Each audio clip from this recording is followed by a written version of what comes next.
بسم الله الرحمن الرحيم الحمد لله رب العالمين الرحمن الرحيم مالك يوم الدين الحمد لله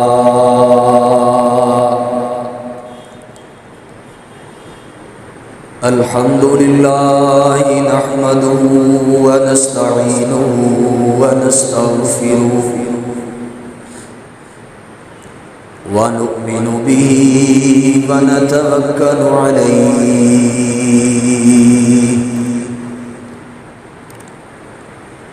ونعوذ بالله من شرور أنفسنا ومن سيئات أعمالنا من يهده الله فلا مضل له ومن يضلل فلا هادي له ونشهد أن لا إله إلا الله وحده لا شريك له ونشهد أن محمدًا عبده ورسوله اللهم صل على محمد وعلى آل محمد كما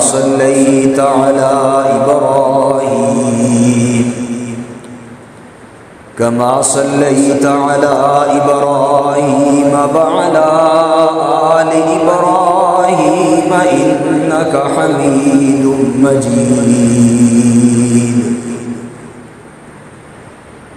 اللهم بارك على محمد وعلى آل محمد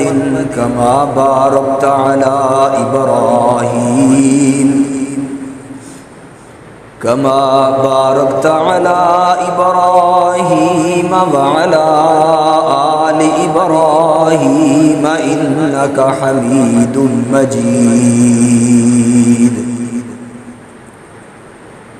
رب اشرح لي صدري ويسر لي أمري واحلل عقدة من لساني يفقهوا قولي اللهم انفعنا بما علمتنا وعلمنا ما ينفعنا وزدنا علما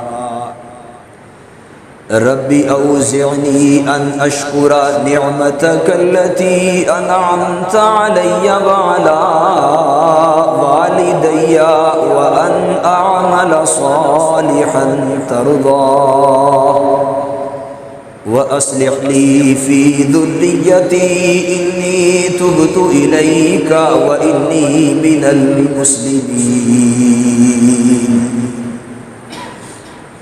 أما بعد فإن خير الحديث كتاب الله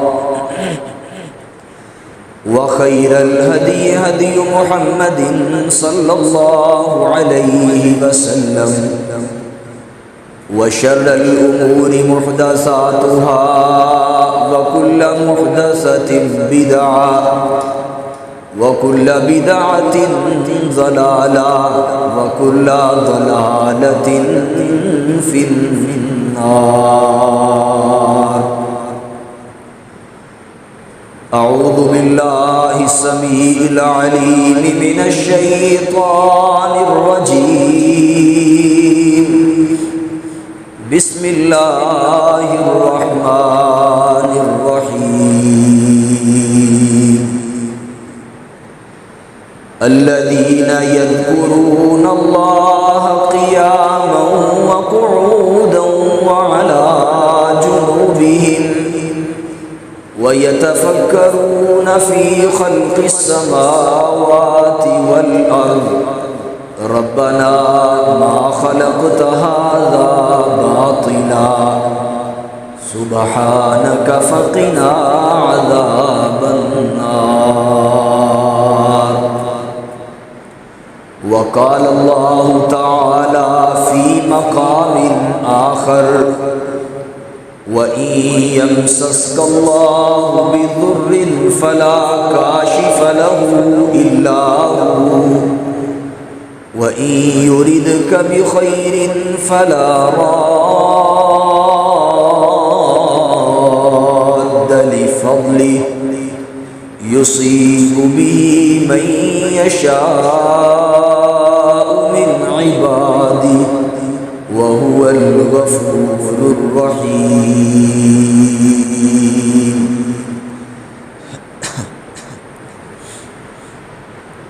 ہر قسم کی حمد و ثنا اللہ احکم الحاکمین کے لیے۔ یہ آواز تھوڑی کھول دے، میرا آواز نہیں سن رہا ہے۔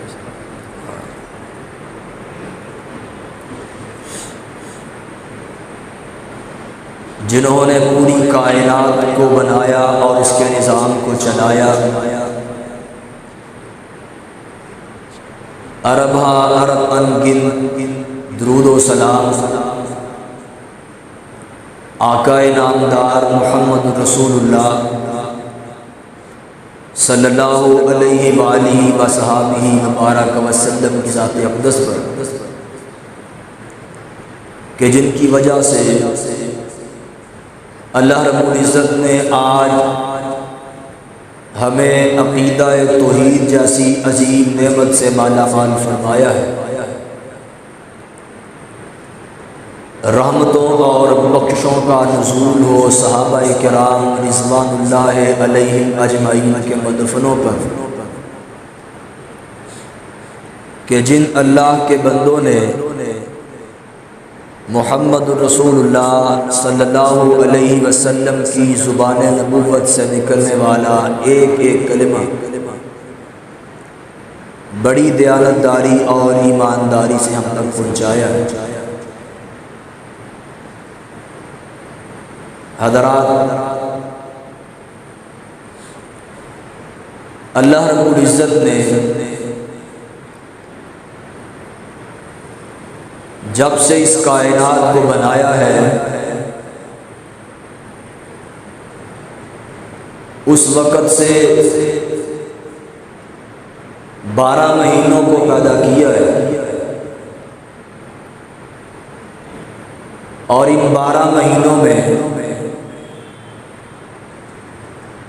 بعض مہینے ایسے ہیں کہ جن کو دوسرے مہینوں کے اوپر فوقیت حاصل ہے۔ جس طرح حرمت والے 4 مہینے ہیں، رجب کا مہینہ، ذوالقعدہ کا مہینہ، ذوالحجہ کا مہینہ اور محرم کا مہینہ، اور پھر عظمتوں کے حوالے سے، شان کے حوالے سے، مقام کے اعتبار سے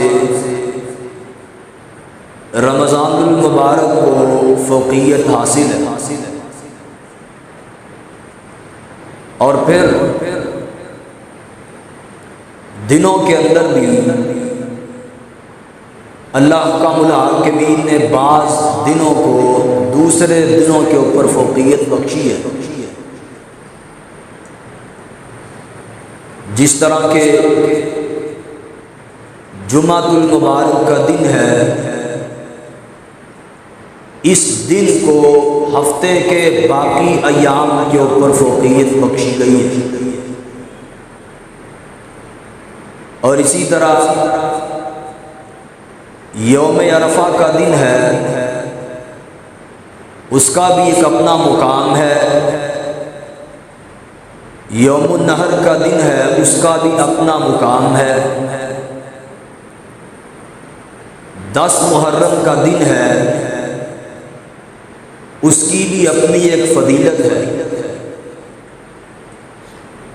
اللہ رب العزت نے کوئی بھی دن اور کوئی بھی مہینہ ایسا نہیں بنایا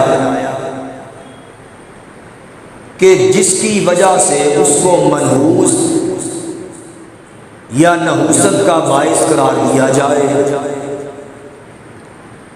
آج کی اس مختصر سی مجلس میں ہم اس بات کا تجزیہ کریں گے کہ کون سا ایسا مہینہ ہے کہ جس کو آج ہمارے معاشرے میں منحوس کہا جاتا ہے اور اس کی حقیقت کیا ہے۔ سفر کا مہینہ جو اسلامی مہینوں میں دوسرے نمبر پہ اور محرم الحرام کے بعد آتا ہے۔ عرب کے اندر جب ابھی اسلام نہیں آیا تھا اس وقت لوگ اس مہینے کو منحوس سمجھا کرتے اور اس کی نحوست کی وجہ یہ تھی کہ اس وقت مشرک بھی حرمت والے مہینوں کا، اس کے تقدس کا خیال رکھا کرتے اور ان مہینوں کا احترام کیا کرتے، اور مشرکین جب ذوالقعدہ کا مہینہ شروع ہوتا اس وقت وہ اس بات کا عہد کرتے کہ آج کے بعد چونکہ حرمت والا مہینہ شروع ہو چکا ہے، کسی کو دھوکہ نہیں دیا جائے گا، کسی کے مال کو غصب نہیں کیا جائے گا، اور یہی عقیدہ اس وقت ان لوگوں کا بھی تھا جو لوگوں کے مال کو لوٹا کرتے۔ عرب کے اندر یہ رواج تھا کہ لوگ قافلے بنا کے اپنا مال بیچنے کے لیے نکلتے، رستے کے اندر ڈاکو چور اچکے ان کو لوٹ لیا کرتے، ان کے مال کو غصب کر لیا کرتے، اور بعض دفعہ قافلے میں موجود افراد کو قتل بھی کر دیا کرتے۔ لیکن جب ذوالقعدہ کا چاند طلوع ہو جاتا، چوری کرنے والے، ڈاکہ ڈالنے والے، وہ بھی اس مہینے کا احترام کرتے ہوئے اپنے آپ کو چوری سے، ڈاکہ زنی سے اپنے ہاتھوں کو روک لیا کرتے، اور پھر ذوالقعدہ کے بعد ذوالحجہ کا مہینہ اور پھر محرم الحرام کا مہینہ، 3 مہینے حرمت والے ایک ساتھ آتے ہیں، اور 3 مہینے مسلسل ڈاکہ ڈالنے والے، چوری کرنے والے، لوگوں کے قافلوں کو لوٹنے والے اپنی حرکتوں سے باز رہتے۔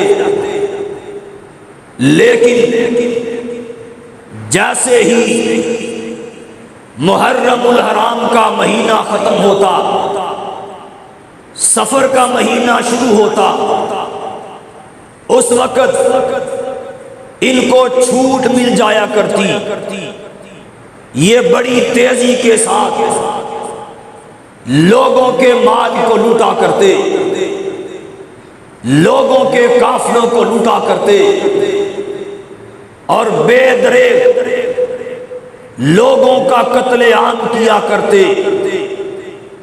یہی وجہ تھی کہ سفر کے مہینے میں قافلے زیادہ لٹتے، سفر کے مہینے میں ڈاکے زیادہ پڑتے، سفر کے مہینے میں چوریاں زیادہ ہوتی، لوگوں نے یہ بات محسوس کی کہ لگتا ہے سفر کا مہینہ منحوس ہے، اس لیے کہ جب سفر کا مہینہ شروع ہوتا ہے ہمارے گھروں کو خالی کر کے چلا جاتا ہے۔ کیا مطلب؟ قافلے والوں کو قتل کر دیا جاتا، لوگوں کے گھر خالی ہو جاتے۔ اسی مناسبت سے انہوں نے یہ عقیدہ بنا لیا کہ سفر کا مہینہ منحوس ہے، اور امام کائنات محمد رسول اللہ صلی اللہ علیہ وسلم آپ اس کائنات میں جلوہ گر ہوئے۔ آپ نے جب لوگوں کی یہ حالت دیکھی، لوگوں کو زمانہ جاہلیت کی اس پکار سے منع کر کے آپ نے یہ بات ارشاد فرمائی، کہا لا عدوہ۔ صحیح البخاری کے اندر حدیث موجود ہے، امام کائنات نے فرمایا، کہا لا عدوہ ولا طیارتا ولا حامتا ولا سفرا۔ او لوگو، زمانہ جاہلیت کی باتوں کو چھوڑ دو، اس لیے کہ کوئی بھی بیماری متعدی نہیں ہوتی ہے۔ کیا مراد؟ مطلب کیا ہے؟ لوگوں کا یہ عقیدہ تھا، لوگ یہ بات سمجھتے تھے کہ اگر ایک شخص کو کوئی بیماری ہے تو اس شخص کے ذریعے سے بیماری دوسروں کے اندر بھی پھیلتی ہے۔ امام کائنات نے فرمایا لا عدوہ، لوگوں کوئی بھی بیماری متعدی نہیں ہوتی، اور یاد رکھو اسباب اس کا خیال ہم نے رکھنا ہے، اسباب کا خیال ہم نے رکھنا ہے، پھر اپنا یہ عقیدہ بنانا ہے کہ بیماری بھی اسی کی طرف سے ہے، شفا بھی اسی کی طرف سے ہے۔ عقیدہ اپنا پھر یہ بنانا ہے۔ اگر ہم اپنا یہ عقیدہ بنائیں کہ مجھ کو بیماری فلاں شخص کی وجہ سے لگی ہے، تو یاد رکھو ہمارے عقیدے کے اوپر زد پڑ سکتی ہے، ہمارے عقیدے کمزور ہو سکتے ہیں۔ امام کائنات نے اس عقیدے سے، اس بیماری سے اور اس نظریے سے منع فرمایا اور کہا لا عدوہ، کوئی بھی بیماری متعدی نہیں ہوتی ہے، اور جب انسان بیمار ہوتا ہے بیماری بھی اللہ کا الحاکمین کی طرف سے آتی ہے، شفا بھی اللہ کی طرف سے ہوتی ہے۔ اور آگے فرمایا لا عدوہ ولا طیارہ۔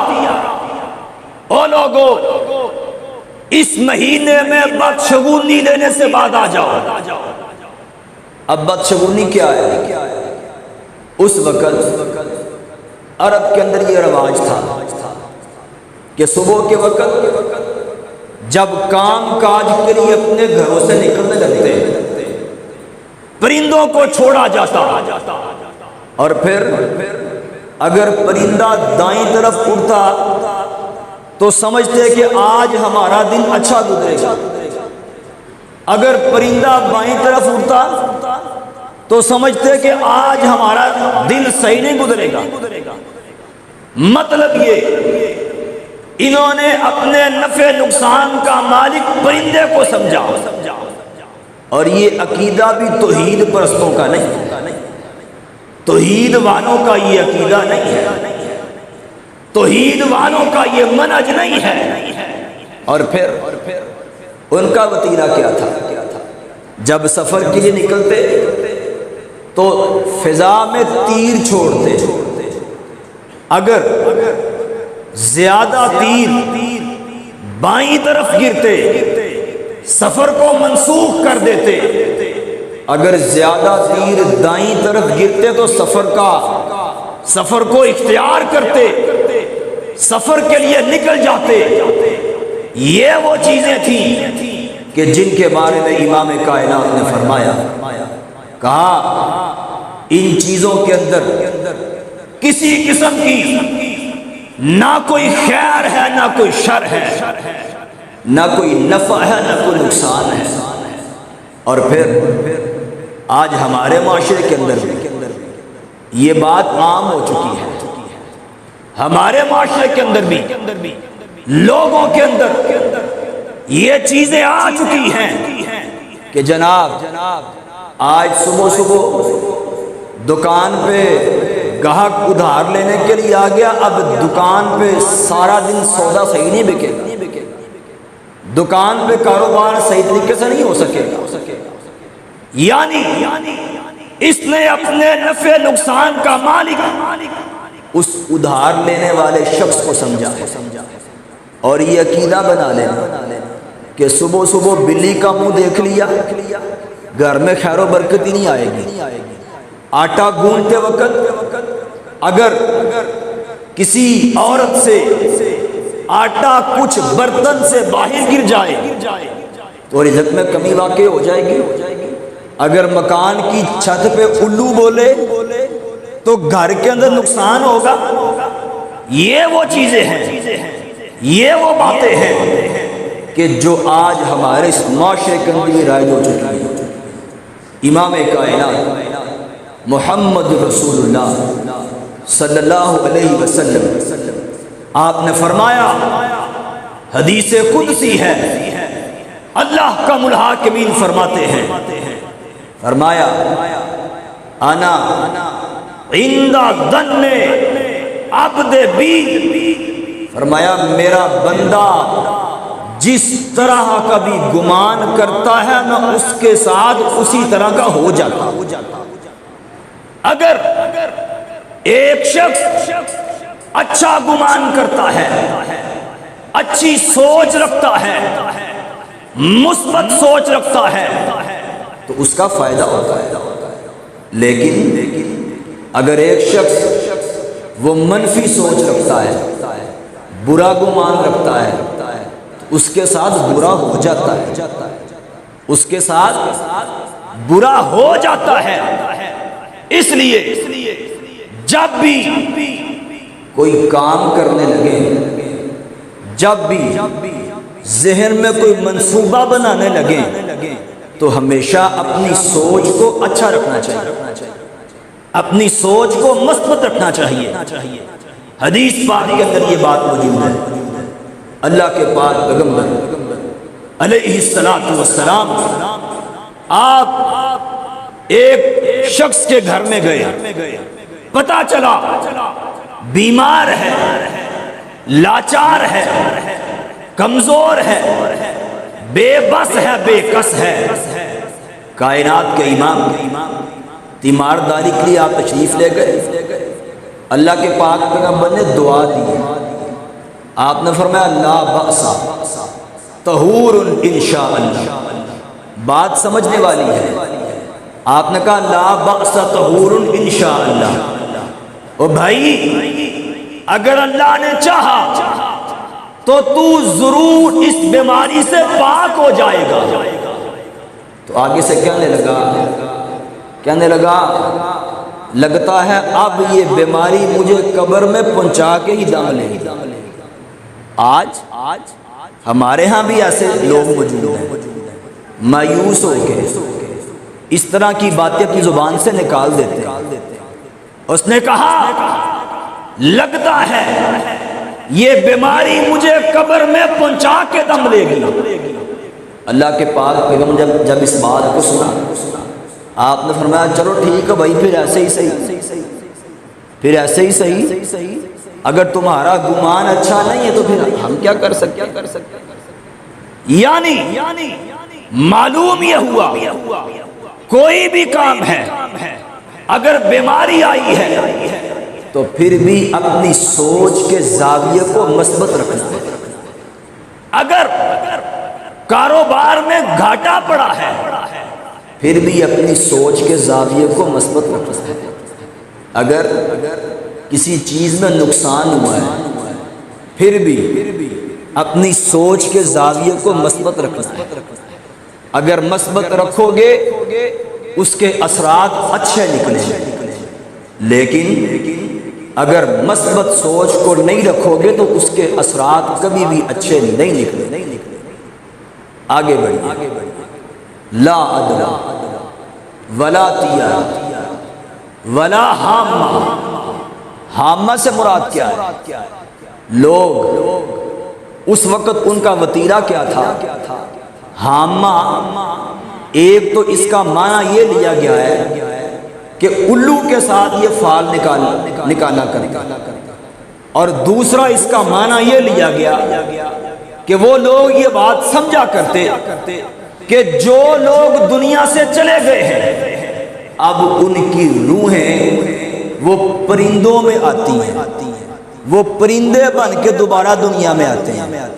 ان کا یہ عقیدہ تھا۔ اللہ کے پاک پیغمبر نے منع فرمایا، کہا ولا حامہ ولا سفر۔ امام کائنات نے فرمایا ولا سفر، سفر کا مہینہ منحوس نہیں ہے۔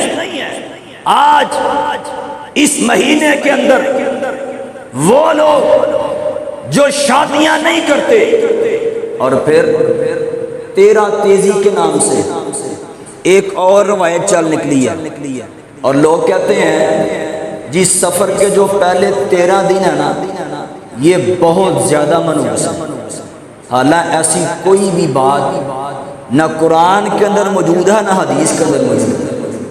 اور ایک بات یاد رکھیں، یہ مہینے، یہ سال، یہ دن اللہ کا الحاکمین نے بنائے ہیں، اور جو ان کو منحوس کہتا ہے وہ معاذ اللہ کا الحاکمین کے اوپر غلط بات کرتا ہے۔ جو ان کو منحوس کہتا ہے اللہ کا الحاکمین کے اوپر بہتان لگاتا ہے اور مالک کائنات کے اوپر جھوٹ بولتا ہے، اللہ کا الحاکمین کے اوپر غلط بات کہتا ہے۔ اس لیے ہمیں نہ خود اس طرح کا عقیدہ رکھنا چاہیے، اور جو لوگ اس طرح کی باتیں کرتے ہیں ان کو منع بھی کرنا چاہیے۔ اور کہا یہ جاتا ہے کہ سفر کے جو پہلے 13 دن ہیں یہ بہت زیادہ منحوس ہے۔ ایسی کوئی بات شریعت اسلامیہ کے اندر موجود نہیں ہے۔ اور پھر سفر کا آخری بدھ، جب سفر کا آخری بدھ آتا ہے پھر لوگ اپنے گھروں سے نکلتے ہیں، جلوس کی شکل میں نکلتے ہیں، صبح سیر کے لیے نکلتے ہیں، اور پھر یہ عقیدہ رکھتے ہیں جی اللہ کے پاک پیغمبر کو اس دن بیماری سے کچھ افاقہ ہوا تھا تو آپ نے غسل کیا، غسل کر کے پھر آپ سیر کو نکلے۔ اللہ کی قسم ہے مسجد کے اندر موجود ہے، منبر رسول پہ کھڑا ہو کے پوری ذمہ داری کے ساتھ یہ بات کر رہا ہوں، سفر کے آخری بدھ کو اللہ کے پاک پیغمبر کی بیماری شروع ہوئی تھی، اور وہ بیماری کہ جس کی وجہ سے آپ کا انتقال ہوا، آپ اس دنیا سے کوچ کر گئے، سفر کے آخری بدھ کو اللہ کے پاک پیغمبر کی بیماری کا آغاز ہوا۔ اسد الغایہ کتاب تاریخ کی جلد نمبر 1 صفحہ 144 کے اندر یہ بات موجود ہے۔ اللہ کے پاک پیغمبر علیہ الصلوۃ والسلام کی بیماری کا آغاز سفر کے آخری بدھ کو شروع ہوا، اور اسی بیماری کی وجہ سے اللہ کے پاک پیغمبر اس کائنات سے کوچ کر گئے۔ اور بڑی عجیب بات ہے کہ جس دن رحمت کائنات کی بیماری کا آغاز ہوتا ہے اس دن ہم نے خوشی کے طور پہ اپنے گھروں سے نکلنا شروع کر دیا، اور پھر ہم اس دن بڑے اچھے لباس پہن کے، بڑا اچھا لباس زیب تن کر کے سیر کے نکلتے ہیں، اور پھر اللہ کی قسم میں دیکھا یہ گیا ہے لوگ ٹولیاں کی ٹولیاں نکلتی ہیں، فیملیوں کی فیملیاں نکلتی ہیں، اور کثرت کے ساتھ لوگ رخ کرتے ہیں پارکوں کا، سیرگاہوں کا، اور یہ عقیدہ رکھتے ہوئے کہ اللہ کے پاک پیغمبر کو اس دن بیماری سے کچھ شفا ہوئی تھی۔ ایسی کوئی بھی بات صحیح سند کے ساتھ موجود نہیں ہے۔ صحیح بات وہی ہے کہ اللہ کے پاک پیغمبر کی بیماری اس دن شروع ہوئی تھی۔ اس لیے ہمیں خاص طور پہ ان بدعات سے، ان خرافات سے بچنا چاہیے، لوگوں کو بھی بچانا چاہیے، اپنے اعزاء و اقربا کو بھی بچانا چاہیے، اپنے دوست احباب کو بھی ان چیزوں سے اور ان باتوں سے بچانا چاہیے۔ آؤ آخری بات کر کے اپنی بات کو سمیٹتا ہوں۔ اللہ کے پاک پیغمبر علیہ الصلوۃ والسلام آپ کے ساتھ ایک صحابی جا رہا ہے۔ مصیبت یہ اللہ کی طرف سے آتی ہے، خوشی یہ اللہ کی طرف سے ملتی ہے، غم یہ اللہ کی طرف سے آتے ہیں، دکھ یہ اللہ کی طرف سے آتے ہیں، اور جو شخص دکھ کے اندر، غم کے اندر، مصیبت کے اندر کسی اور کو مورد الزام ٹھہراتا ہے، اس کو اپنا محاسبہ کرنا چاہیے۔ اللہ کے پاک پیغمبر علیہ الصلوۃ والسلام آپ کے ساتھ ایک صحابی تھا، ایک جگہ پہ جا رہے ہیں، اس صحابی کو ٹھوکر لگ گئی، ٹھوکر لگی تو اس صحابی نے بے اختیار اپنی زبان سے شیطان کو برا بھلا کہنا شروع کر دیا کہ اس شیطان کی وجہ سے مجھے ٹھوکر لگی ہے۔ اللہ کے پاک پیغمبر نے منع فرما دیا۔ آپ نے فرمایا شیطان کو برا بھلا نہ کہو، اس لیے کہ جب تم شیطان کو مورد الزام ٹھہراتے ہو، حدیث کے اندر یہ الفاظ موجود ہیں، اللہ کے پاک پیغمبر نے فرمایا وہ خوشی سے اتنا پھولتا ہے کہ کمرے کے جتنا ہو جاتا ہے۔ کمرے کے الفاظ ہیں، آپ نے فرمایا وہ خوشی سے پھولتا ہے کہ میں نے یہ کام کیا ہے، میں نے اس کو دکھ پہنچایا ہے، اس کو تکلیف میں نے پہنچائی ہے۔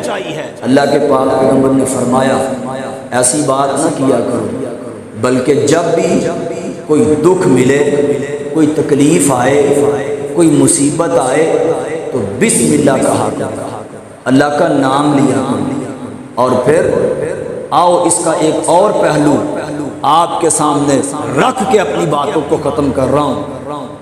اللہ کے پاک پیغمبر علیہ الصلوۃ والسلام فجر کی نماز پڑھانے کے لیے مسجد میں آئے، سلام پھیر کے فارغ ہوئے، نماز سے فارغ ہوئے، صحابہ کی طرف منہ کیا، اور عادت یہ تھی کہ آپ نماز کے بعد صحابہ سے پوچھتے بھائی کیا آج تم میں سے کسی نے کوئی خواب دیکھا ہے؟ اگر کسی نے کوئی خواب دیکھا ہوتا وہ بیان کرتا، اللہ کے پاک پیغمبر اس کی تعبیر بیان کر دیا کرتے۔ ایک دن امام کائنات فجر کی نماز سے فارغ ہوئے، آپ نے سوال کیا بھائی کسی نے خواب دیکھا ہے؟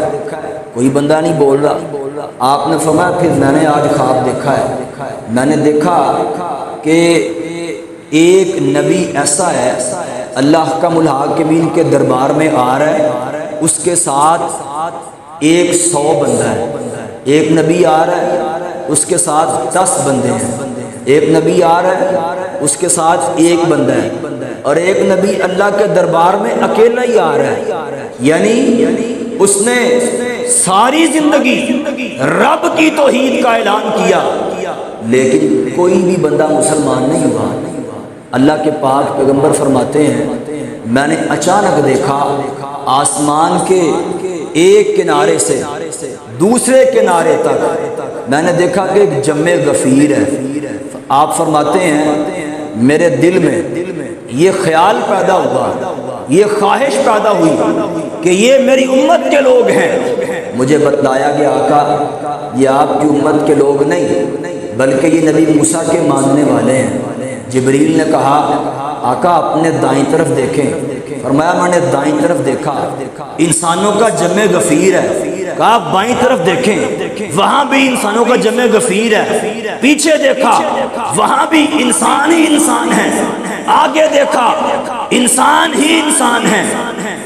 جبریل نے کہا یہ آپ کی امت کے لوگ ہیں اور آپ کو یہ اعزاز حاصل ہے کہ آپ کی امت گزشتہ تمام نبیوں کی امتوں میں سے سب سے زیادہ ہوگی، اور آپ نے فرمایا میں اس بات کے اوپر فخر کروں گا۔ اور پھر آپ نے فرمایا کہ میری امت کے 70,000 افراد ایسے ہیں کہ جن کو اللہ حساب کتاب کے بغیر جنت کے اندر داخل کر دے گا۔ اللہ کے پاک پیغمبر نے یہ بات کہی، ایک بندہ کھڑا ہو گیا، اس نے کہا اللہ کے پاک پیغمبر میرے لیے دعا کر دیں، اللہ مجھے بھی ان لوگوں میں شامل کر لیں۔ آپ نے دعا کر دی اور کہا بھائی عکاشہ تو ان میں شامل ہو گیا ہے۔ ایک اور بندہ کھڑا ہو گیا، آقا میرے لیے بھی دعا کر دیں۔ آپ نے فرمایا سابقہ تھا عکاشہ سبقت لے گیا۔ اب 4 باتیں میں تمہیں بتا رہا ہوں، ان کے اوپر عمل تم کر لو، اللہ تعالیٰ تمہیں بھی حساب و کتاب کے بغیر جنت کے اندر داخل کر دے گا۔ آقا وہ 4 باتیں کون سی ہیں؟ آپ نے فرمایا سب سے پہلے وہ بندہ جو دم نہیں کرواتا۔ یاد رکھیں دم کروانا جائز ہے، اللہ کے پاک پیغمبر نے دم کیا بھی اور آپ نے دم کروایا بھی۔ دم کرنا جائز ہے، لیکن اس فضیلت کو حاصل کرنے کے لیے، اس مقام کو حاصل کرنے کے لیے آپ نے فرمایا جو بندہ دم نہیں کرواتا، اور دوسری بات آپ نے فرمایا جو بندہ ڈم نہیں لگواتا۔ یہ ڈم کیا ہے؟ عرب کے اندر یہ رواج تھا، اگر کوئی زخم ہوتا تو زخم کے اوپر لوہے کو گرم کر کے زخم کو داغا جاتا جس سے زخم ٹھیک ہو جاتا۔ یہ بھی عرب کے اندر رواج تھا اور یہ بھی جائز تھا، لیکن آپ نے فرمایا اس فضیلت کو پانے کے لیے جو بندہ ڈم نہیں لگواتا، اور پھر آپ نے فرمایا جو بندہ سینگی نہیں لگواتا، یہ کپنگ کروانا یہ بھی جائز تھا۔ اللہ کے پاک پیغمبر نے سینگی لگوائی، صحابہ نے بھی سینگیاں لگوائیں، لیکن آپ نے فرمایا جو اس فضیلت کو پانے کے لیے سینگی نہیں لگواتا، اور پھر آپ نے فرمایا جو بندہ بدشگونی نہیں لیتا، وہی بات کہ نفع نقصان کا مالک کسی اور کو نہیں سمجھتا بلکہ اللہ حکم الحاکمین کی ذات کو سمجھتا ہے۔ فرمایا جو بندہ بدشگونی نہیں لیتا بلکہ توکل اللہ کی ذات پہ کرتا ہے، فرمایا 4 چیزوں کے اوپر عمل تم کر لو، اللہ حکم الحاکمین حساب و کتاب کے بغیر تمہیں جنت کے اندر داخل کر دے گا۔ اور اگر اللہ کی ذات کے اوپر توکل کرتے ہوئے نفع نقصان کا مالک صرف اسی کی ذات کو سمجھو گے تو مالک کائنات کا اعلان ہے وَمَن يَتَوَكَّلْ عَلَى اللَّهِ فَهُوَ حَسْبُهُ، جس نے اپنا توکل اپنا بھروسہ اللہ کی ذات پہ کر لیا، اللہ فرماتے ہیں فَهُوَ حَسْبُهُ، میں اس کے لیے کافی ہو جاتا ہوں، اور جس کے لیے اللہ کافی ہو جائے اس کو پھر کسی کے سائے کی ضرورت نہیں رہتی ہے، اس کو پھر کسی اور کے فائدے اور نقصان کی ضرورت نہیں رہتی ہے۔ پھر اللہ کا الحاکمین اپنے بندے کو کسی بھی موڑ پہ رسوا ہونے نہیں دیتا۔ اللہ کا الحاکمین سے دعا ہے صحیح معنوں میں امام کائنات کے فرامین کو سن کے سمجھ کے ان کے اوپر عمل کرنے کی توفیق عطا فرمائے۔ اقول قولی ھذا واستغفر اللہ لی ولکم ولسائر المسلمین۔